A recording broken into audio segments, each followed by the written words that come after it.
صل علی محمد۔ پھر بھی ایک مرتبہ صلوات اللہم صل علی محمد۔ پھر بھی ایک مرتبہ صلوات اللہم صل علی محمد۔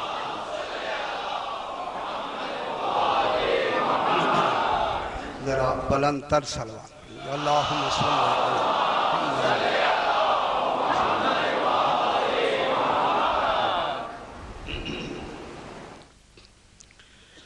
اعوذ باللہ من الشیطان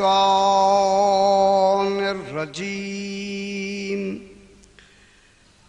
بسم اللہ الرحمن الرحیم،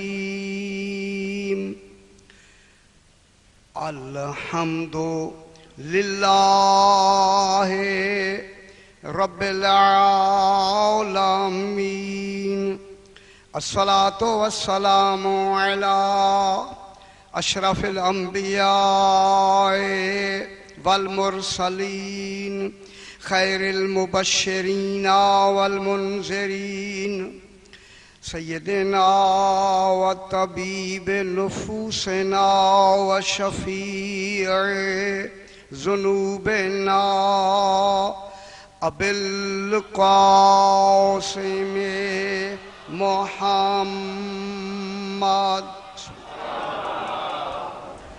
وآلہ الطیبین الطاہرین المعصومین، صلوات اللہ علیہم اجمعین، اما بعد، بسم اللہ الرحمن الرحیم، اللہ لا الہ الا ہو الحی القیوم، لا تأخذہ سنۃ ولا نوم، صلوات۔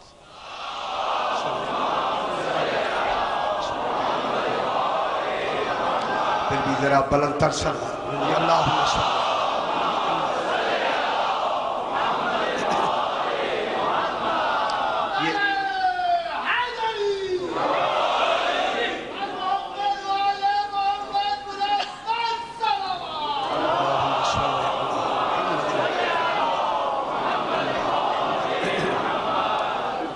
ماہ رمضان ہے، اور اسی حوالے سے ایک مسئلہ روز ہم بیان کرتے ہیں کہ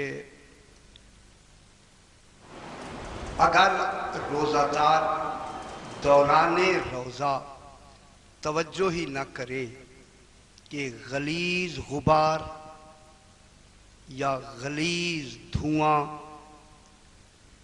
یا غلیظ بھاپ اندر داخل ہو جائے، لیکن اسے یہ یقین ہو کہ وہ داخل نہیں ہو سکتا یا نہیں ہوا، اس کا روزہ صحیح ہے۔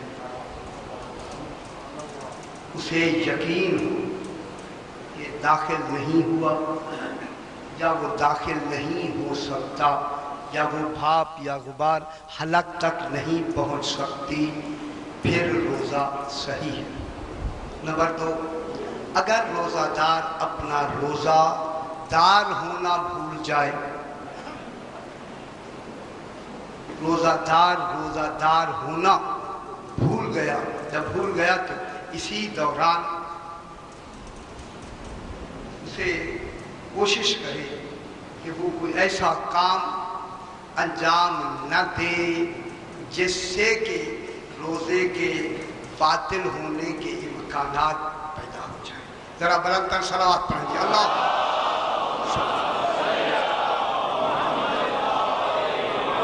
پھر بھی ذرا بلند تر صلوات پڑھیں اللہ صلی علی محمد۔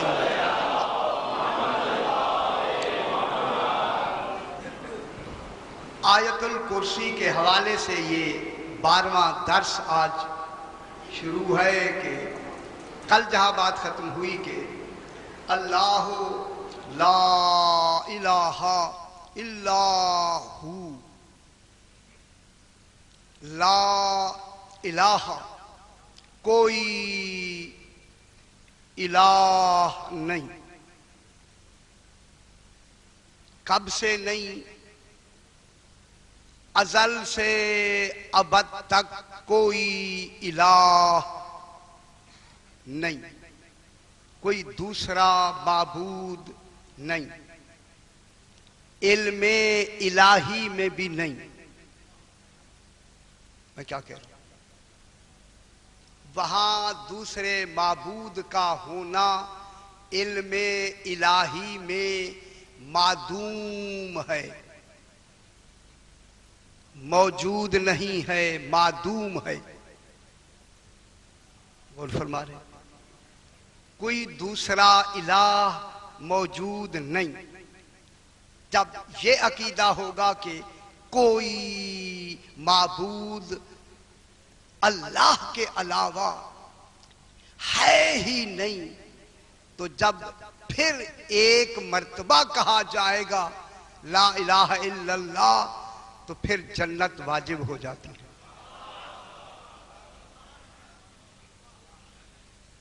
کیا کہہ رہے ہیں؟ پھر جنت کیا ہو جاتی ہے؟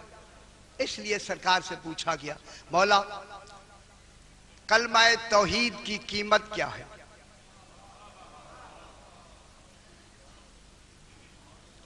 قول لا الہ الا اللہ کی قیمت کیا ہے؟ جب قیمت پوچھی گئی تو پھر قیمت بتانے والا تو جو جوہری ہوگا وہی تو قیمت بتائے گا نا۔ اور ہر ایک کو کیا خبر کہ اس کے کلمے کی قیمت کیا ہوتی ہے۔ اب جب کہا نا مولا قیمت لا الہ الا اللہ کے قول کی کیا قیمت ہے، تو سرکار نے فرمایا قول لا الہ الا اللہ ثمن الجنت، لا الہ الا اللہ جنت اس کی قیمت ہے۔ جب جنت اس کی قیمت ہوگی، جنت تو اب یہاں سے دیکھیں جناب، جب لا الہ الا اللہ کہا تو اس میں صرف توحید نہیں آئے گی۔ غور نہیں فرما رہے آپ؟ اس میں فقط توحید کا تصور نہیں آئے گا، جس نے توحید نکھار کر یہ پیش کی ہے اس کا تصور بھی تو آئے گا نا۔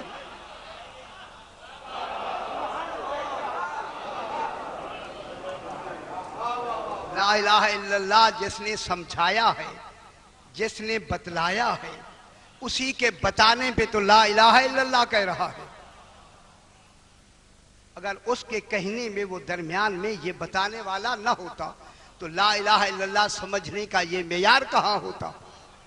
وہ سمجھتا کب؟ تو معلوم ہوتا ہے لا الہ الا اللہ کہنے میں جو جنت قیمت بن رہی ہے وہ اکیلی توحید کی قیمت نہیں بن رہی، نبوت بھی اس میں شامل ہے۔ نبوت اس میں شامل ہے، کیونکہ سرکار اسی لیے تو اپنے زمانے میں فرماتے تھے یا ایھا الناس قولوا لا الہ الا اللہ تفلحوا، کہتے تھے، فرماتے تھے سرکار لوگو لا الہ الا اللہ پڑھ لو فلاح پا جاؤ گے۔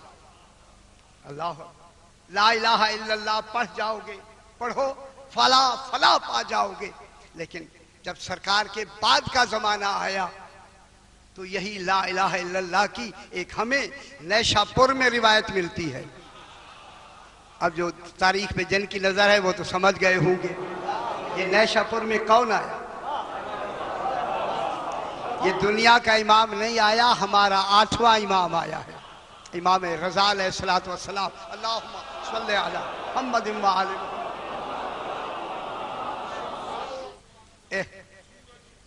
اللہ اکبر۔ جب یہ سرکار آئے نا تو اس وقت جب یہ عید کی نماز کے لیے گئے، ساری تاریخ اب آپ کے پیش نظر ہے، ہزاروں قلم دان علماء کی کلمیں ان کے ہاتھ میں ہیں اور کہہ رہے ہیں کہ مولا کو ایسی حدیث فرمائیں، ایسی حدیث فرمائیں کہ جسے، اور سرکار نے جو حدیث فرمائی اس کو یوں شروع کیا، میں نے اپنے باپ سے، میرے باپ نے اپنے باپ سے، میں اس کے باپ نے ان کے باپ سے، اس نے جناب امام حسین سے، انہوں نے جناب علی سے، جناب علی نے سرکار سے، سرکار نے اللہ سے، اللہ نے فرمایا۔ غور نہیں فرمایا؟ فرمایا اللہ نے فرمایا کہ لا الہ الا اللہ حسنی، سبحان اللہ، لا الہ قال اللہ، اللہ نے فرمایا سرکار فرمانے کہ اللہ نے فرمایا لا الہ الا اللہ حسنی، لا الہ الا اللہ انہی حوالوں سے کہنا. میں کیا کہہ رہا ہوں؟ فرمایا لا الہ الا اللہ کہنا میرا قلا ہے. قلا ہے، قلا سمجھتے ہیں جس کے اندر حفاظت کے لیے درمیان میں آ جائے. لا الہ الا اللہ میرا قلا ہے. ومن قال لا الہ الا اللہ، جس نے اسی اعتبار سے لا الہ الا اللہ کہا، داخل فی حسنی، وہ میرے قلعے میں داخل ہو گیا. ومن داخل فی حسنی آمن من عذابی، جو بھی میرے قلعے میں داخل ہو گیا وہ اب میرے عذاب سے امن میں آ گیا. یہاں تک تو لکھنے والوں نے لکھا، آگے میرے امام نے فرمایا یا ایھا الناس بشرطہا و شروطہا، اور نہیں فرما رہے. یہ قلعے میں داخل ہو کر امن سے یعنی عذاب سے امان میں آ جانا بشرطہا و شروطہا، اس کی بھی کوئی شرائط ہیں. فرمایا انا من شروطہا، ان شرائط میں شرط ہوں. جب تک میری ولایت نہیں ہوگی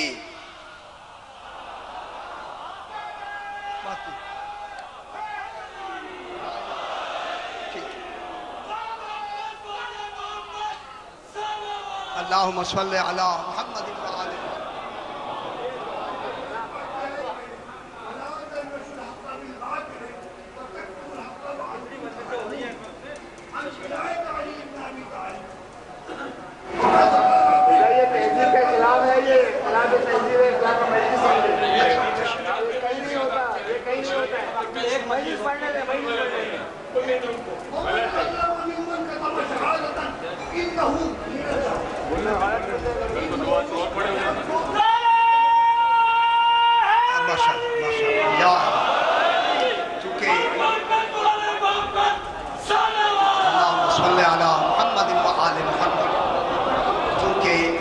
ایک گھنٹے کا درس ہوتا ہے تو اگر تفصیلات میں چلے جائیں تو پھر تو ایک ہی بات مکمل ہوگی. اسی لیے میں نے اشارہ کہہ دیا تاکہ وہ بات ساری جو بات میں وہ آپ کے تو پیش نظر ہے ہی، آپ بہتر جانتے ہیں. تو داخلہ فی حسنی، جو میرے حسن میں داخل ہو گیا. امنا من عذابی، وہ میرے عذاب سے امن میں آیا. لیکن ان کی شرائط ہیں، اور ان میں شرط کون ہے؟ ولایت علی ابن ابی طالب. ٹھیک ہے جناب؟ اس میں ان 14 کی بلا فصل، ان 12 کی بلا فصل ولایت سے ہی جب کہا جائے گا لا الہ الا اللہ، پھر یقیناً اس میں امان بھی ہو جائے گی، نجات بھی ہو جائے گی. بس لا الہ الا اللہ، کوئی معبود نہیں. کیونکہ جو بات رہ گئی ہے درس کے حوالے سے اس کو بیان کر کے آگے. ایک کتاب ہے زہرۃ الریاض، کتاب زہرۃ الریاض میں ابو جہل نے، اس کے وفد نے مل کر یہ سرکار دو عالم کو قتل کرنے کی سازش بنائی کہ یہ ہمارے معبودوں کو، ہمارے خداؤں کو برا کہتے ہیں، کیوں نہ ہم انہیں قتل کر دیں. اب کافر کہاں قتل کرے گا سرکار دو عالم کو؟ شیطان جب انہوں نے مشورہ کیا تو شیطان کو تو یقین ہے کہ یہ قتل نہیں کر سکتے. ان کے مشورے میں شیطان آ کے بھی بیٹھ گیا. اب یہ باتیں زیادہ نہیں کرتی بھائی. شیطان جب آ کے بیٹھ گیا تو اس نے کہا کہ یہ قتل تو نہیں کر سکتے مگر ان کو میں مشورہ دوں جس سے کہ سرکار دو عالم کی ان کے سامنے معاذ اللہ سرکار کو یا تکلیف ہو یا یہ جو کچھ چاہتے ہیں میرے کہنے پہ عمل کریں گے. تو کہنے لگے یوں کرو ابو جہل سے کہ یہ جو تمہارا مرصع سجا ہوا بت ہے جسے تم خدا کہتے ہو، مرصع زیورات سے جواہرات سے اسے سجایا ہوا تھا، یہ کل سرکار کے پاس لے جاؤ اور سرکار کی موجودگی میں ان سے مدد طلب کرو. تمہارے وہ سرکار غمگین ہو جائیں گے. اس نے کہا مشورہ تو بہت اچھا ہے، مشورہ بہت اچھا ہے. اب یہ لے کر اور اس کا وفد چل کے سرکار دو عالم کے خلق عظیم کے مالک کے سامنے آ کے انہوں نے بت کو آگے رکھ کے اس کے سامنے سجدہ ریز ہو کے کہا اے ہمارا معبود. میں کیا کہہ رہا ہوں؟ یہ حوصلہ ہے نا سرکار دو عالم کا. سبحان اللہ. اے ہمارا معبود ہماری مدد فرما، ہماری مدد کر، ہماری التجا سن. یہ خلق عظیم کا مالک تیری وجہ سے ہمارے ساتھ خفا ہوتا ہے. میں کیا کہہ رہا ہوں؟ تو ہی سبب ہے ہمارے درمیان میں جھگڑے کا. ہماری مدد فرما تاکہ سرکار دو عالم ہمارے ساتھ جھگڑا نہ کریں. بس اتنا کہنا تھا. اسی بت میں سے، اسی بت میں اللہ نے اسے قوت گویائی عطا فرمائی. اس نے سب سے پہلے کہا، بت نے، لا الہ الا اللہ محمد الرسول اللہ. سبحان اللہ. بت نے کہا، سورۃ الریاض میں ہے، بت میں سے آواز آئی، لا الہ الا اللہ محمد الرسول اللہ. یہ کہہ کے بت نے کہا کہ میں تو بت ہوں، نہ تمہیں نفع دے سکتا ہوں نہ نقصان دے سکتا ہوں. تمہارا نقصان یہ ہے کہ اگر مجھے بت مانو گے خدا، اس خدا کو چھوڑ کر، پھر تمہارا ٹھکانہ جہنم میں ہوگا. اللہ اکبر. یہ کہنا تھا. یہ سنا تو ابو جہل معاذ اللہ بجائے اس کے کہ وہ ایمان لے آئے، تو معاذ اللہ کہنے لگا، پہلے مجھے شک تھا، آج مجھے پک ہوا کہ معاذ اللہ آپ بہت بڑے جادوگر ہیں. تو پھر لا الہ الا اللہ وہاں کام دے گا جب ان کو مان کر ایک مرتبہ کہے گا، نجات ہو جائے. بس جناب، یہ کل کا تھوڑا سا رہ گیا تھا. اب بات کو آگے بڑھاتے ہیں. آج ہم نے موضوع آگے چلانا ہے الحیو. اللہ لا الہ الا هو الحی القیوم. اللہ حی ہے. حی کے معنی زندہ، زندہ حی. اللہ حی ہے. یہ حی صفت مشبہ ہے. صفت مشبہ دوام چاہتی ہے، استمرار کے لیے آتی ہے. صفت مشبہ ہے اور یہ صفات ثبوتیہ میں پہلی صفت ہے. 8 صفات ثبوتیہ ہیں. ان 8 صفات ثبوتیہ میں پہلی صفت کون سی ہے؟ حی. یہ حی حیات سے ہے. حی.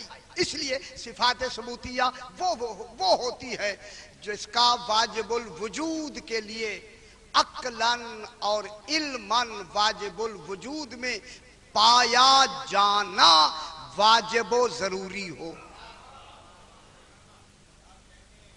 عقلاً اور علماً جس صفت کا اس واجب الوجود کی ذات میں پایا جانا ضروری و واجب ہو، اور جس کی نفی اس ذات سے ابداً محال ہو، اسے صفت ثبوتیہ کہتے ہیں. صفت ثبوتیہ. جب صفت ثبوتیہ، حی کیا ہے؟ صفت ثبوتیہ. کل میں نے ترکیب بیان کی تھی، آج ترکیب نحوی کے بیان سے آگے بڑھتے ہیں. اللہ، کل میں نے جملہ کیا، بالکل سماعت فرما لیں.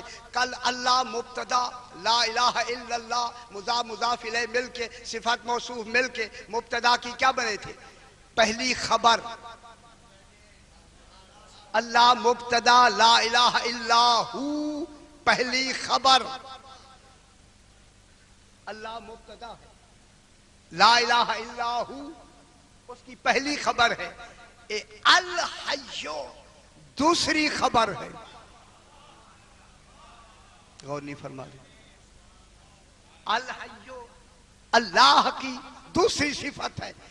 بابا علم نحو میں دوسری صفت جب ایک مبتدا کی ایک ہی مقام پر 2 خبریں اکٹھی ہو جائیں تو جو دوسری خبر ہوتی ہے نا، اللہ کی لا الہ الا ہو تو خبر ایک ہو گئی.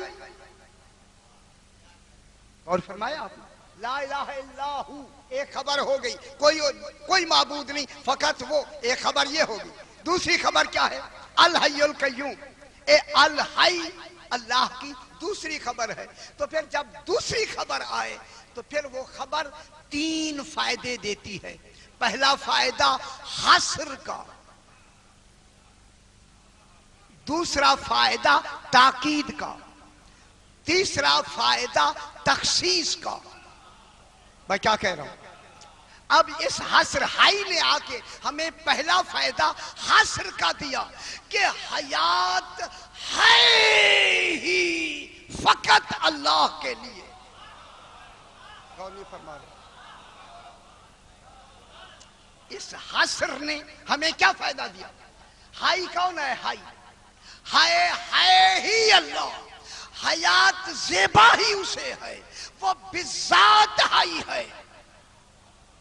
اب جن کو بھی آگے حیات ملے گی وہ اس سے ملے گی. اصل حیات کا مرکز ذات خدا. سمجھ آ گئی؟ اب حسر حیات کس میں ہوگی؟ باقی جن کو حیات ہوگی وہ ان کی طرف سے، خالق کی طرف سے حیات ملے گی. اصل حیات کس کی ہوگی؟ اللہ کی. اللہ کو کسی نے حیات نہیں دینی. اللہ کو کسی نے حیات نہیں دی، یہ آگے حیات دے گا. اب یہ کیسی حیات دے؟ موت و حیات سے پہلے حیات دے تو اس کی مرضی ہے.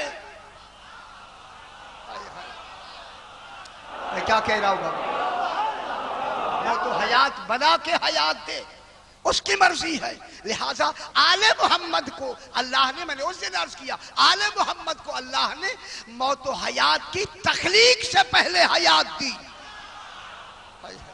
ابھی نہ موت پیدا ہوئی ہے نہ حیات پیدا ہوئی ہے، ان کو اپنی حیات میں سے حیات دی.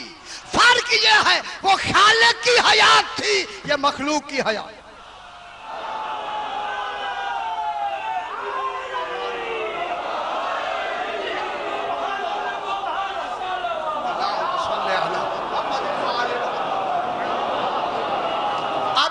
اللہ نے حیات دی اپنی حیات کے ثبوت کے لیے. صفات ثبوتیہ کو ثابت کون کرے؟ آل محمد. اگر ان کو مخلوق موت و حیات دی پھر کیسے اسے ثابت کریں گے؟ لہذا اللہ نے حیات و موت سے پہلے ان کی حیات کو، ان کو حیات دے کر، ان کو حیات کس طرح دی؟ ان کی حیات خلق نہیں ہوئی. میں کیا کہہ رہا ہوں؟ ان کی حیات اللہ کی حیات کا اثر ہے. میں بہت بڑی بات کر رہا ہوں. آپ ان کی جو حیات ہے، موت و حیات تو ابھی پیدا نہیں ہوئی. اگر ان کی حیات پیدا ہوئی ہے تو پھر یہ حیات مخلوق میں آنی چاہیے. پھر خالق الموت والحیات، یہ تو قرآن ہے، حدیث تھوڑی ہے. قرآن کی فساد تو اپنے مقام پر مکمل ہوتی ہے. جب قرآن خالق الموت کہہ رہا ہے تو پھر آل محمد کی جو موت و حیات ہے یہ مخلوق نہیں، یہ اثر ہے خالق کی حیات کا.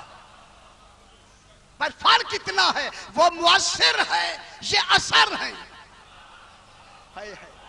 وہ حیات پہچانی نہیں جاتی، ان کی حیات پہچانی جاتی.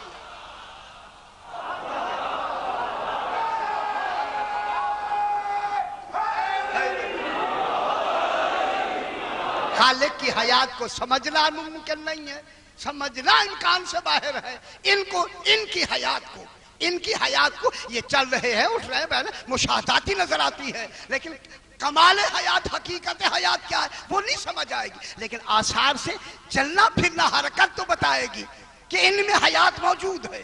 ان کی حیات بتائے گی کہ وہ ہے. اب ان کی حیات کو خالق نے اپنی حیات کے ثبوت کے لیے اثر بنا کے بھیجا. ابھی بحث کریں گے. ابھی یہ دیکھیں، ابھی بحث کریں.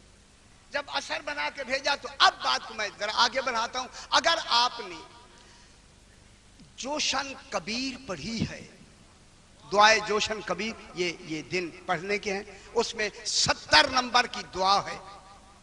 یہی حیات کی دعا ہے. یا حیان قبل کل حین. غور نہیں فرما رہے، میرے ساتھ رہے. ابھی میں دعا پڑھتا ہوں جناب. ابھی آپ دیکھیں ساری دعا میں سارا کچھ اسی دعا میں موجود ہے. 70 نمبر دعا ہے جوشن کبیر کی. یا حیان قبل کل حین، یا حیان بعد کل شیء کل حین، یا حیان لیسا کمثلہ حیون، یا حیان لا یشارکہ حیون، یا حی الذی یرزق کل حی، یا حیّن یا حی الذی یموت کل حی، یا حی الذی لا یحتاج الی حی۔ میں کیا کہہ رہا ہوں؟ یا حی الذی لم یرث الحیات من حی، یا حی یا قیوم لا تاخذہ سنۃ ولا نوم بلا الہ الا انت خلصنا من النار یا رب۔ میں کیا کہہ رہا ہوں؟ یہ دعا پڑھتے ہیں یا نہیں پڑھتے؟ اب یہ دعا یہ ہے، یا حیان، اے حی، اے حی قبل کل حی، ہر حی سے پہلے۔ توجہ فرمایا کریں، یا حیان قبل کل حی، ہر حی، ہر زندہ سے پہلے حی، یا حیان بعد کل حی، اے حی ہر حی کے بعد۔ اگر اللہ میں قبل اور بعد آیا پھر اللہ ہی نہیں ہے۔ غور نہیں فرما رہے؟ اگر پہلے اور بعد کا تصور اللہ کے لیے ہو گیا پھر تو اللہ ہوا نہیں، تو پھر معلوم ہوا یہ قبل اور بعد اللہ کا پہلے اور بعد۔ یہ پہلے اور بعد تو زمانے کو ظاہر کرتا ہے۔ اگر وہ زمانے کے لحاظ سے قبل اور بعد ہے پھر تو وہ زمانے میں محدود ہوا، اللہ کہاں ہے؟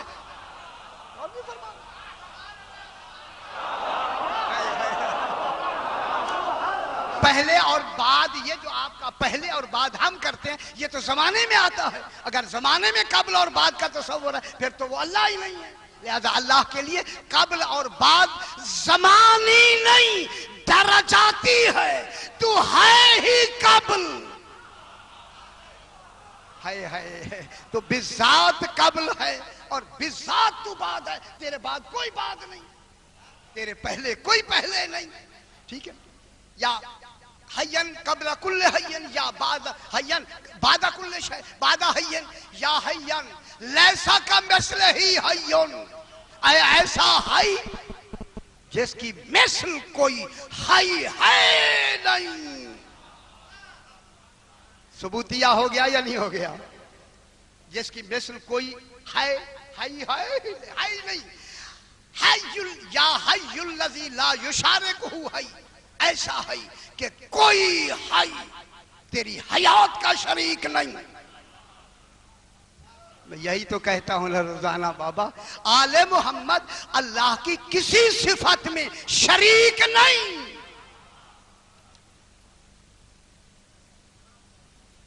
کیا اللہ کی حیات میں شریک ہے؟ آل محمد علیہ الصلوۃ والسلام اللہ کی حیات کسی صفت میں شریک نہیں، وہ لا شریک ہے۔ یہ 14 شریک نہیں بلکہ اس کی صفات حیات کے مظہر ہیں۔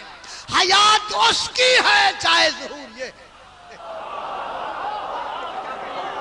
یہ مظہر صفات الہیہ ہے۔ لا یشارکہ حی، کوئی حی اس کا شریک نہیں۔ اچھی بات ہوگی، کوئی شریک نہیں۔ یہ کون ہے؟ مظہر حیات الہیہ۔ میں کیا کہہ رہا ہوں یارا؟ میں بہت بڑی بات کہہ رہا ہوں۔ جو اللہ کی حیات کے مظہر ہوں پھر ان میں حیات کن کی ہوئی؟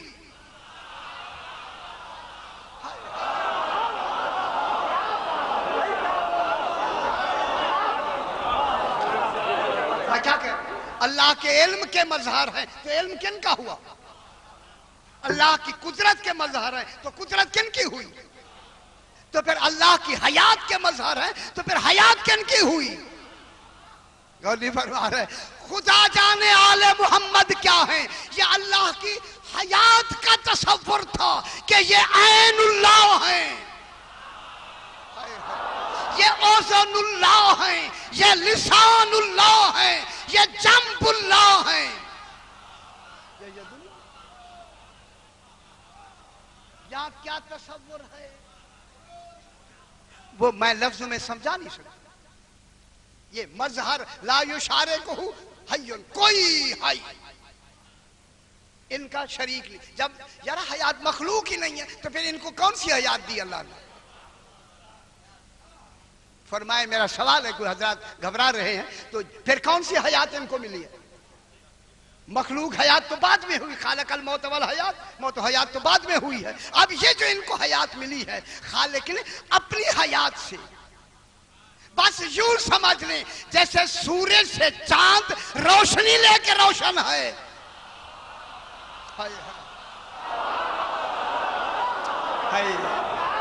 روشنی بھی لے رہا ہے، اس کی روشنی میں بھی کمی نہیں، سورج سورج ہے، چاند چاند ہے۔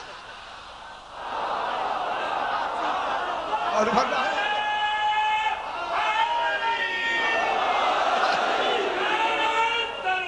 اللہم صلی علی محمد وآل محمد۔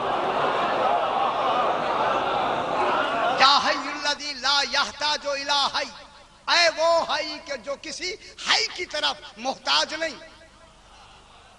اللہ یا حی الذی یموت کل حی، ہر حی کو موت دینے والا ہے۔ حی الذی یرزق کل حی، ہر زندہ کو رزق دینے والا ہے۔ اللہ اکبر اللہ اکبر۔ حی الذی لم یرسل حیات من حی، کسی حی سے اللہ نے وراثت میں حیات نہیں لی۔ غور نہیں فرما رہے اللہ جانے یہ کون سا تصور دعا میں آ گیا، لم یرسل حیات من حی، کہ اس نے حیات ورثے میں کسی حی سے نہیں لی، کسی حی سے ورثے میں حیات نہیں لی، تو معلوم ہو گیا اس کی حیات کسی شے کی وراثت نہیں۔ تو اب تو مجھے معلوم ہو گیا کہ یہ جو وراثت کی لفظ آئی ہے یہاں تو وراثت نہیں، پھر جو مظہر بنا ہے اسے تو وراثت میں ملی ہے۔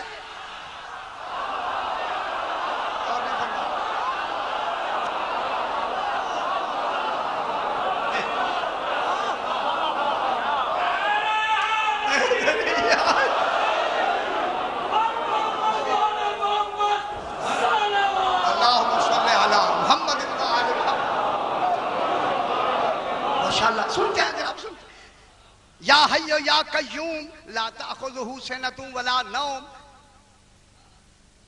لا الہ الا انت، کوئی نہیں تو ہے، خلصنا من النار، انت الغوث الغوث، انت الغوث الغوث، تو غوث کا غوث ہے۔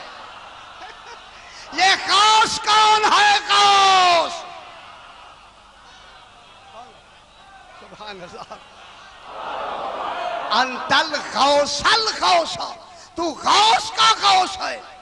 خلصنا من النار یا رب، یا غیاث المستغیثین، کون؟ اللہ اللہ، خلصنا من النار یا رب۔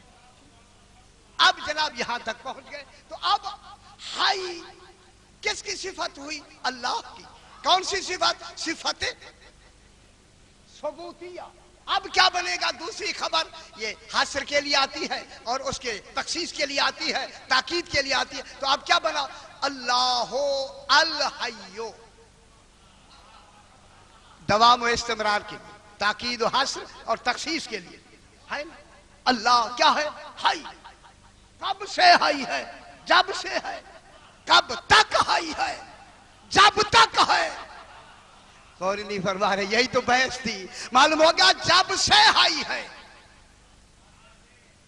جب سے ہے، تب سے حی ہے، جب تک ہے تب تک حی ہے۔ تو اب مجھے کہنا پڑے گا کہ جو مظہر ہوگا، پھر مظہر میں بھی جب سے ہے تب سے مظہر ہے، جب تک ہے تب تک مظہر ہے۔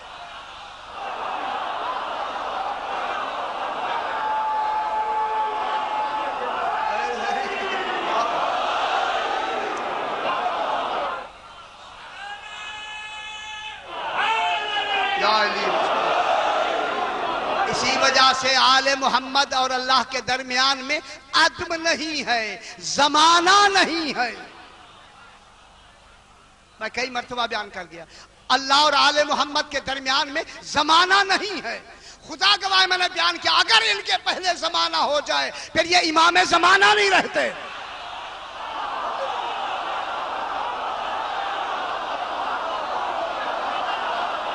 اگر یہ امام زمانہ ہے، صاحب الزمان ہے، تو پھر وقت بعد میں بنا، امام پہلے۔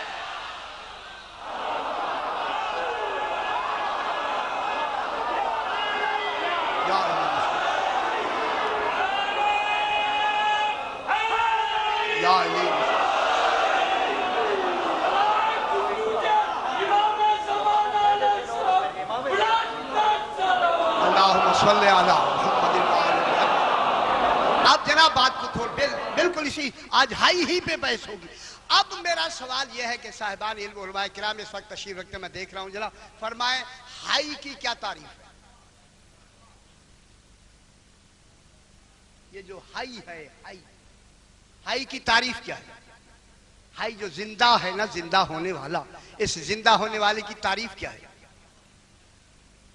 فرمائے نا، کوئی ایک تعریف مجھے، یہ نہیں ہے کہ زندہ، ہائی کے معنی زندہ، یہ تو معنی ہے، تعریف تو نہیں ہے۔ معنی ہونا اور ہے، تعریف ہونا اور ہے۔ ہائی کی تعریف کیا ہے؟ اب جب تک یہ امام نہ فرمائے کون بتا سکتا ہے کہ ہائی کی تعریف کیا ہے؟ اب پوچھا گیا ہائی کی تعریف کیا ہے؟ فرمایا الحیو من کان علی صفت۔ خدا کے لیے صاحبان بڑے جوہر شناس حضرات تشریف رکھتے ہیں۔ من کان علی صفت لا یستحیل معها ان یکون عالما قادرا۔ اللہ اکبر۔ الحی زندہ ہونے والا وہ ہے، حی وہ ہے۔ تعریف من کان علی صفت، جن میں حیات کی صفت ہے، جو حی ہے۔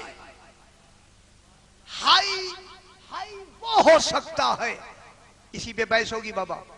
حی وہ ہو سکتا ہے جس حی میں یہ صفت ہو، حی ہونے کی صفت میں وہ موصوف جس میں یہ حی ہونے کی صفت ہے، وہ ہو سکتا ہے کہ جس کے لیے قادر ہونا، عالم بننا محال نہ ہو۔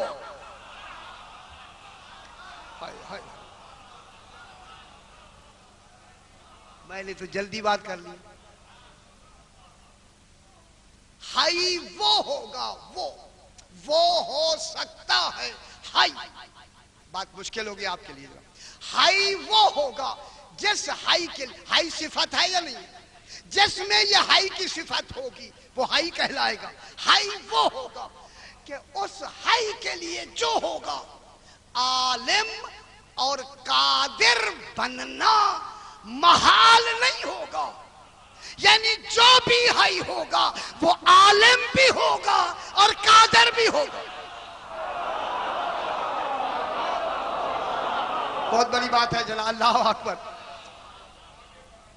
یعنی جو بھی حی ہوگا، وہ حی قادر بھی ہوگا، عالم بھی۔ پہلے عالم کہے، عالم بھی ہوگا، قادر بھی ہوگا۔ قادر تب ہے کہ عالم ہو، عالم ہوگا تو حی ہوگا۔ یہ بات میری ذہن میں رکھیں، اسی پہ بحث کریں گے کہ حیات کی دلیل کیا ہے؟ علم و قدرت۔ اب میں اگر جلدی سے جملہ کہہ دوں آپ خوش ہو جائیں۔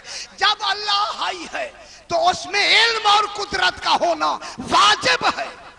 جب اس میں علم و قدرت ہوگا تو کتنا علم و قدرت ہوگا جس کا تصور بھی نہیں ہو سکتا۔ اب جو اسی علم میں قدرت کا مظہر ہو کر صفات حیات کا مظہر بنے گا، اس میں کتنا علم ہوگا۔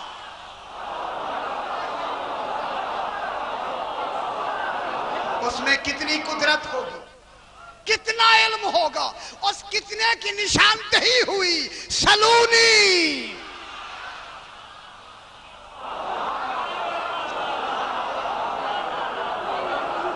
علم کی نشاندہی کیا ہوئی؟ سلونی۔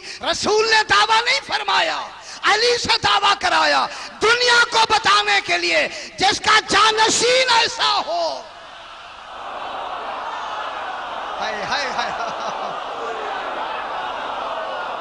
اب ڈھونڈے ان کا امام کیسا ہو۔ جناب علی حیدری سرکار علی سے کیا کرایا؟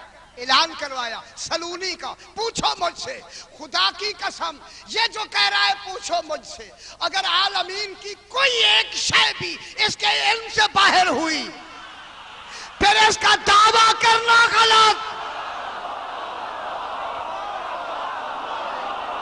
اور نہیں فرما رہے آپ؟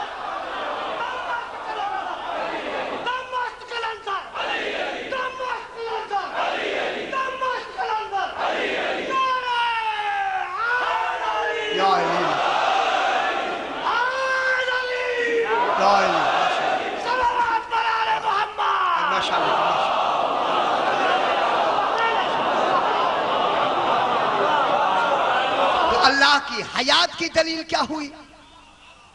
علم، اور علم کے بعد پھر قدرت۔ علم کی دلیل تو جناب علی نے دے دی۔ تو بہت سے حضرات اب نئے آئے ہیں، یہ جملہ کئی مرتبہ میں دہرا بھی چکا، لیکن اگر وہ سن لیں گے تو ذرا خوش اور زیادہ خوش ہو جائیں گے۔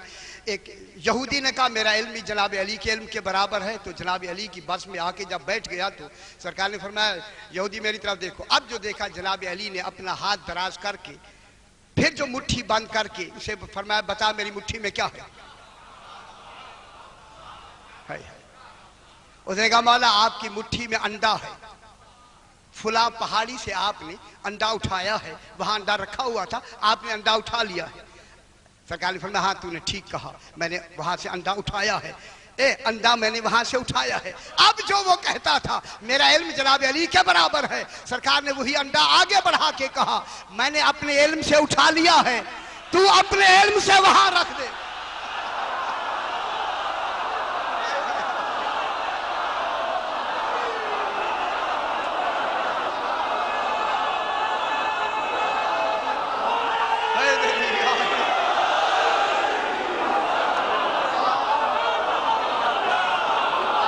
سرکار نے فرمایا یہ میں نے تو اپنے علم سے اٹھا لیا،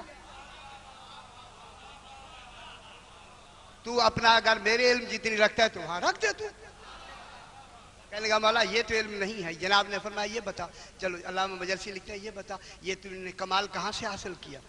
کہتا ہے اپنے نفس کی مخالفت کر کے۔ کیا مطلب ہوا؟ سرکار نے پوچھا کیا مطلب؟ یعنی اگر میرا دل کہتا ہے یہ کرو تو میں نہیں کرتا، کہتا ہے نہ کرو تو میں کرتا ہوں۔ اگر میرا دل کہے یہ نہ کرو تو میں کرتا ہوں۔ جناب نے فرمایا اچھا تیرا دل کہتا ہے یہ نہ کرو تو کرتا ہے۔ یہودی تھا نا، فرمایا یہ بتا تیرا دل اسلام مسلم ہونے کے لیے کیا کہتا ہے؟ اور نہیں فرما رہے ہیں تیرا دل مسلمان ہونے کے لیے کیا کہتا ہے؟ کہنے لگا وہ تو نہیں کہتا، پھر مان نہ فرمایا۔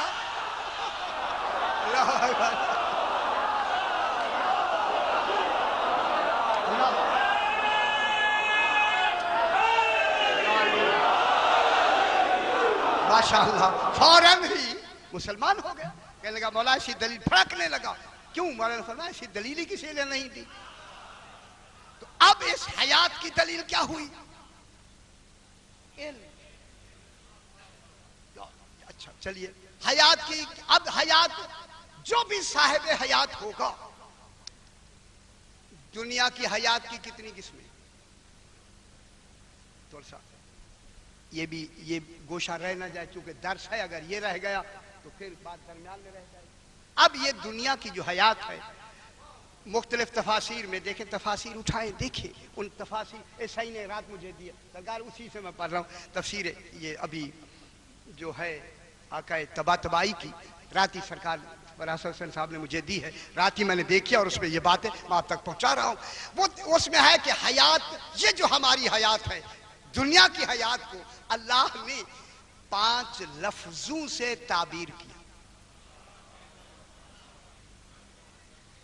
5 لفظوں سے تعبیر کیا۔ ایک لفظ میں اسے متا کہا، متا میم تے الف عین، ومل حیات الدنیا فی الآخرت الا متاع، سورہ رعد میں۔ ومل حیات، گھبرا تو نہیں رہے آپ؟ یہ سننے کی بات ہے یار، نعرے آپ نے لگا لیے نا۔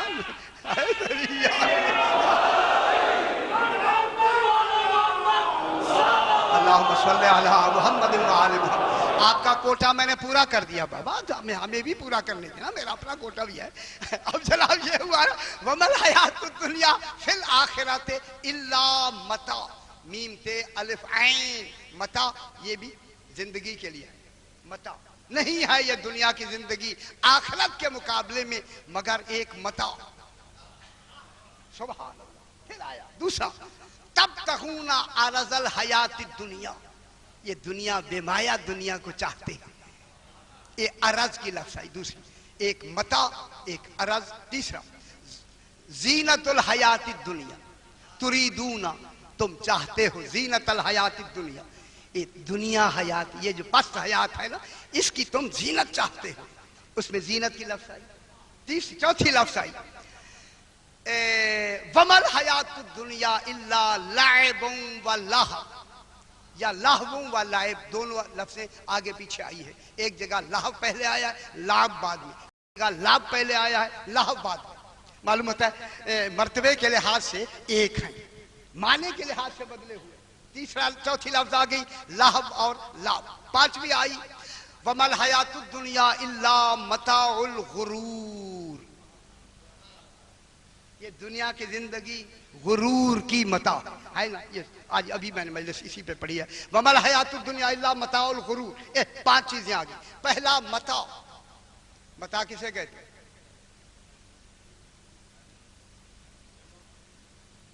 ابھی کرتے ہیں میم تے الف. ماشاءاللہ اب جستجو تو ہوئی نا, یہ تو فائدہ ہوا نا جناب. میم تے الف عین متاع, عین رے زاد عرض زینت, لہب اور لاب, اور متاع الغرور کے کیا معنی ہے پانچوں کے؟ ابھی پانچوں کے میں معنی بتاتا ہوں. متاع کہتے ہیں وہ چیز جو کسی دوسرے کے فائدے کے لیے ہو, دوسرے کا فائدہ اختیار کرے. کام دنیا میں کیا جائے فائدہ آخرت میں ہو. میں کیا کہہ رہا ہوں وَمَا الْحَيَاةُ الدُّنْيَا فِي الْآخِرَةِ إِلَّا مَتَاعٌ. یہ دنیا کی جو سب کچھ ہے یہ آخرت کے مقابلے میں متاع ہے. یعنی رہو دنیا میں, کام آخرت کا کرو. دیکھیں دنیا میں رہ کے کس کا کام کرنا ہے؟ یہاں کا بھی کرنا ہے اور زیادہ تر تو وہاں کا کرنا ہے جہاں ہمیشہ رہنا ہے. یہ کیا ہوگی؟ متاع. دوسری ہو گیا عرض. عرض اس کو کہتے ہیں جو سامنے بھی آئے, عرض اس کو بھی کہتے ہیں. میں نے عرض کیا عرض اس ایک جگہ کو عرض کہتے ہیں. یہ جو جس میں خون آتا ہے, لالی بھی آتی ہے اور زردی بھی آتی ہے. خوشی میں لالی آتی ہے, ندامت میں زردی آتی ہے. اسے عرض کہتے ہیں. میں نے عرض کیا اسی عرض جو سامنے بھی آئے ہٹ بھی جائے زائل بھی ہو جائے اسے عرض کہتے ہیں. دنیا آتی بھی ہے چلی بھی جاتی ہے. تیسری آگی تریدون زینت الحیات. زینت وہ ہوتی ہے کہ کسی چیز کے ساتھ ملا کے اسے حسن و جمال دے کر دوسرے کو اپنی طرف راغب کرنا. یہی تو دنیا کا حسن و جمال ہے کہ ہر آدمی راغب ہے. اللہ اکبر. ہر آدمی. اس کے بعد فرمایا اس کے بعد کہ وَمَا الْحَيَاةُ الدُّنْيَا إِلَّا لَعِبٌ وَلَهْوٌ. یا لہو و لعب. لہو کسے کہتے ہیں؟ فرمایا لہو کی کیا تعریف؟ لام ہے لاہوری اور واو. لہو آنکھوں والی ہے. کیا معنی ہے لہو؟ لاب و لہو عام بیان کیے جاتے ہیں. عام. لہو کے کیا معنی ہے؟ لہو اس کام کو کہتے ہیں کہ بے مقصد کام. توجہ فرمائیں. صحیح عجیب. میں اس پہ بڑا خوش ہوا اس تعریف پر کہ لہو وہ بے مقصد کام ہوتا ہے کہ انسان کو بے مقصد کام میں مصروف رکھے, اہم کام سے محروم کر دے.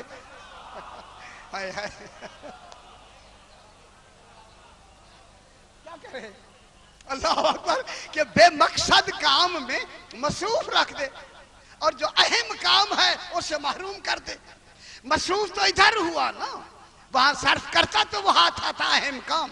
اہم کام کو تو اس نے مصروف کر کے اس کو ادھر کر کے اس سے محروم کر دیا. جو حقیقت سے محروم کر دے وہی تو لہو ہوتا ہے. وہ لہو ہو گیا. اور آگے لعب لام عین بے وہ کام ہوتا ہے جو غیر ضروری کام میں انجام آ جائے. جو غیر ضروری کام کرنے میں جو کام سر انجام دیا جائے اس کو کہتے ہیں لہو. ٹھیک ہے، وہ کیا ہوا؟ لعب. اور آگے ہے متاع الغرور، اور یہ تو دھوکہ اور فریب ہے. دھوکہ اور فریب میں مبتلا ہونا یہ متاع الغرور ہے. یہ دنیا کی زندگی ہے. لیکن کہنے کا میرا مقصد یہ تھا کہ یہ جو حیات، اللہ کی حیات کی دلیل کیا ہے؟ توجہ فرمائیں جناب، ابھی ٹائم ہے. اللہ کی، اب میرے ساتھ ہو جائیں، تلازم آج بیان نہیں کرنا، کل کریں گے، لیکن آج بات کو تھوڑا سا آگے بڑھانا ہے کہ اللہ کی حیات کی دلیل کیا ہے؟ صحیح دلیل. ابھی میں نے حی کی دلیل کیا بیان کی؟ حی اسے کہتے ہیں کہ جس میں یہ صفات موجود ہوں اس کا قادر اور عالم ہونا، بننا محال نہ ہو. تو پھر عالم اور قادر ہونا دلیل ہے اللہ کے حی ہونے کی. اللہ حی کیوں ہے؟ کہ جو بھی اللہ بالذات حی ہوگا اس کا عالم ہونا ضروری.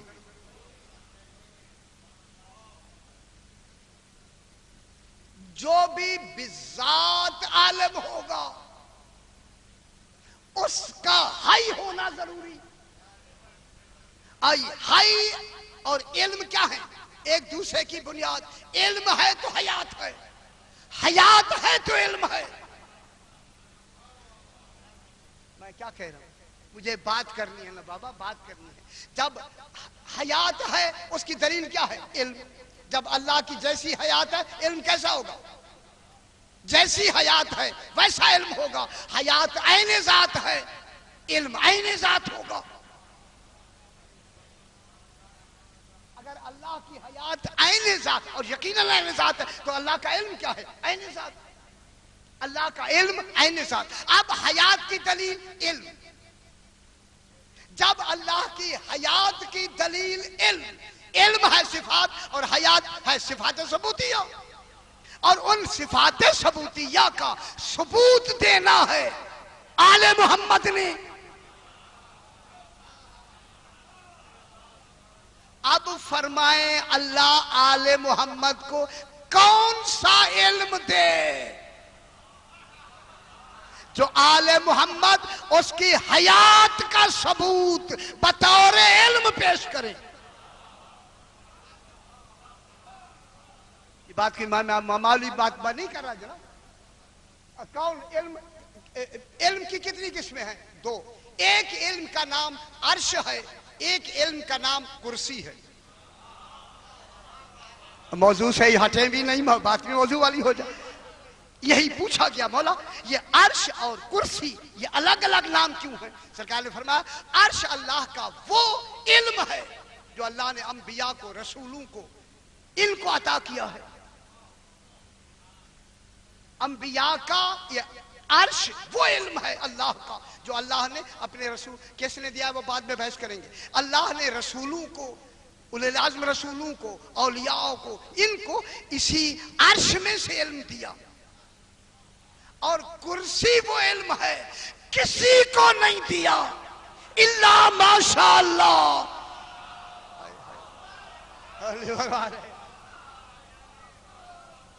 اللہ نے یہ علم کسی کو نہیں، نہ نبیوں کو دیا نہ رسولوں کو دیا، الا ماشاء اللہ. معلوم ہوتا ہے کوئی تو شاہ ہوں گے اللہ کے. کوئی تو اللہ کی مشیت ہوں گے نا. اب ڈھونڈنا ہے وہ علم کون سا ہے جو آل محمد کو ملا ہے. اب یہاں پر علم کی دو قسمیں. اب اللہ علم دینا چاہتا ہے. میں نے پیچھے رمضان میں سورہ انا انزلناہ کی تفسیر میں نے عرض کیا تھا، لیکن پھر دہراتے ہیں. دیکھیں جناب، جب اللہ کسی کو، آل محمد کو علم دینا چاہتا ہے، اب یہاں علم ان مرحلوں سے گزر کر پھر وجود میں آئے گا، پھر عطا ہوگا.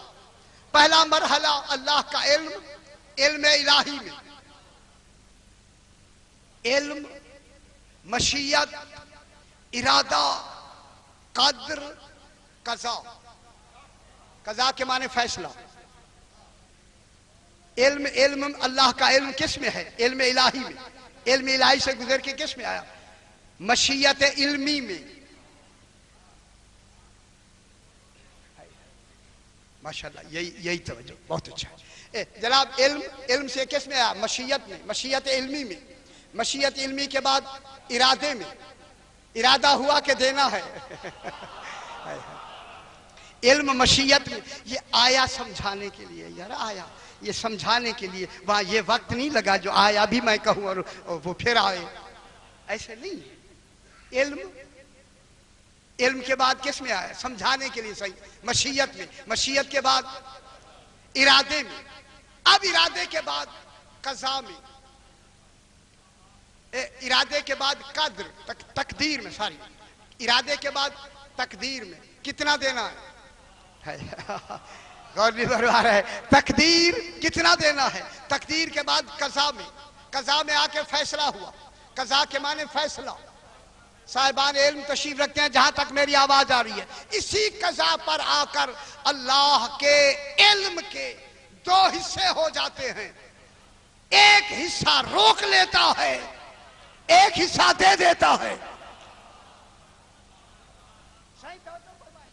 ایک حصہ خالق اسی قضا میں روک لیتا ہے اور ایک حصہ عطا کرتا ہے.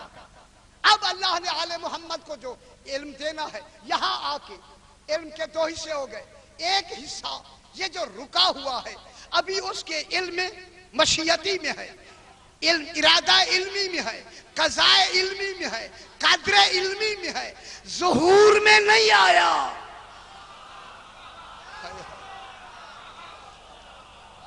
میں کیا کہہ رہا ہوں؟ ابھی وہ اس کے اپنے مراحل علمی میں ہے. ابھی قضاء کی منزل میں نہیں آیا، ظہور کی منزل میں نہیں آیا. قضاء فعلی نہیں ہوئی، تقدیر فعلی نہیں ہوئی. تقدیر علمی میں یہ جو کھڑا ہے یا ایک حصہ، اس حصے کا نام ہے علم مکنون. غور نہیں فرمایا. یہ جو علم یہاں آدھا رکا ہوا ہے، اچھا جلدی سے کہہ دوں، یہ جو آدھا دے دیا ہے نا آدھا، اس علم کا نام ہے عرش. غور نہیں فرما رہے.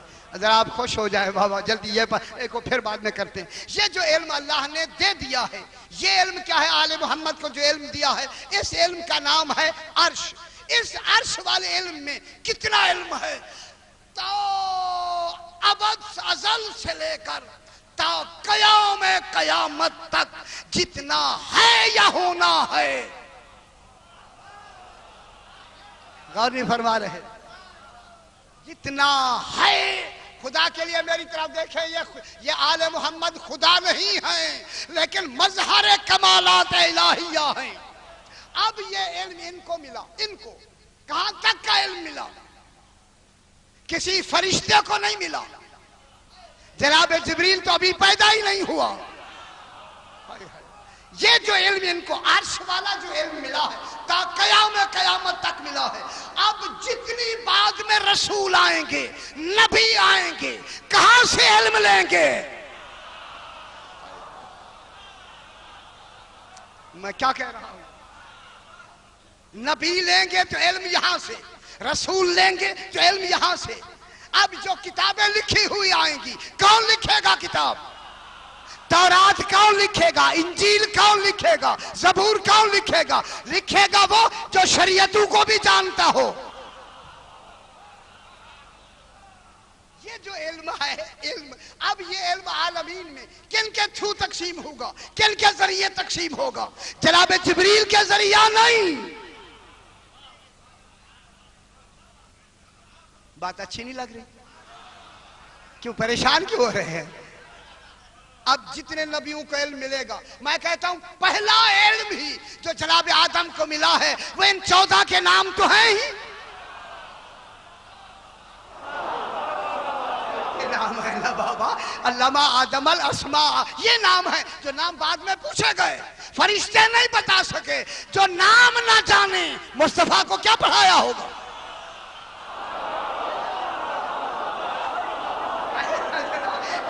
یہ جو علم ہے، یہ کون سا علم ہے؟ اس کا نام ہے عرش۔ ٹھیک ہے، عرش وہ علم ہے جو اللہ کی مشیت سے نکل چکا ہے، جو قضائے علمی میں سے نکل کر قضائے فعلی میں آ گیا ہے، تقدیر علمی سے نکل کر تقدیر فعلی میں آ گیا ہے، جو اجرا کے لیے آ گیا ہے، امضا ہو گیا ہے، ظہور میں آ گیا ہے، عطا کر دیا گیا ہے، اس کی مشیت سے نکل چکا ہے۔ یہ جو علم نکل چکا ہے، اس علم کا نام ہے عرش۔ اب یہ جو علم پیچھے رہ گیا ہے، آ گیا ہے قضا تک، نہیں فرما رہے، ابھی ضمیر ذات الہی میں نہیں۔ کل میں نے یہی تو جملہ کہا، یہ علم کہاں گیا؟ قضا میں فیصلہ ہو گیا دینا ہے، لیکن یہاں روک کر اس علم کا نام ہے علم مکنون، اس علم کا نام ہے علم مخزون، خزانہ کیا ہوا علم، چھپا ہوا علم۔ اسی علم کا نام ہے علم غیب۔ غور نہیں فرما رہے، اس علم کا نام ہے علم غیب، اسی علم غیب کا نام ہے کرسی۔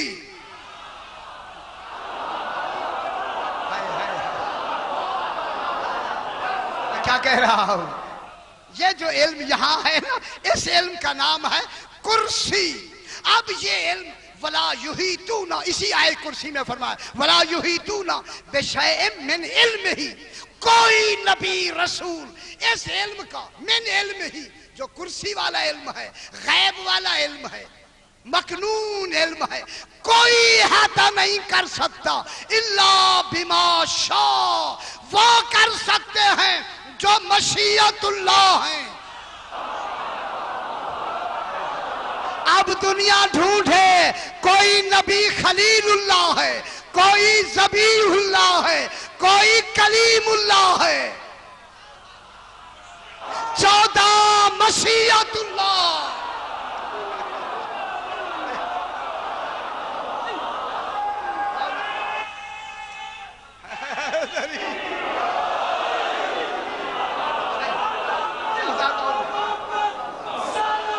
اللہم صلی علی محمد۔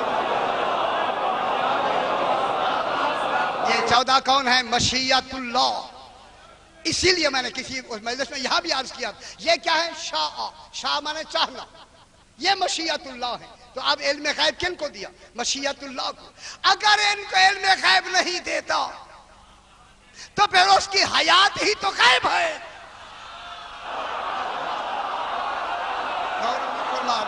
پھر آل محمد ثبوت کس کا دیں گے؟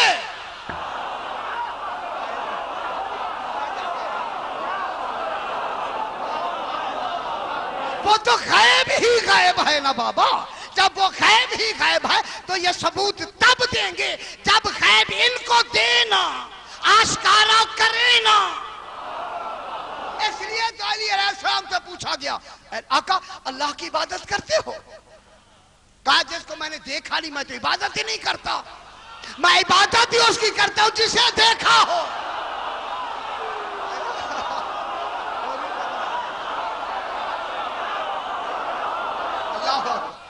میں اس کی عبادت کرتا ہوں جسے دیکھا ہے، یہ کہہ کے فرمایا وہ آنکھوں سے نہیں دیکھا گیا، وہ دل کے یقین سے ایسے دیکھا ہے۔ یہ وہ علی ہے کہ جسے ان کو خالق نے اپنے اس علم غیب کا مظہر بنا کر اپنی حیات اور حی ہونے کا ثبوت دیا۔ یہ ثبوت حیات الہی ہے با اعتبار علم۔ پروردگار بطفیل محمد و آل محمد، کل انشاءاللہ کل پھر بات کو آگے بڑھائیں گے۔ بطفیل محمد و آل محمد، جو حضرات جو تمنائیں لے کے حاضر ہوتے ہیں انہیں فیض المرام فرما، جو خصوصاً بیمار ہیں ہمارے ذمہ لگاتے ہیں انہیں شفائے کاملہ اور عاجلہ عطا فرما۔ اپنے اپنے مرحومین کے لیے اور بانیان کے مرحومین و مومنین کے لیے سورہ فاتحہ۔ بسم اللہ الرحمن الرحیم۔ جی بسم اللہ الرحمن الرحیم۔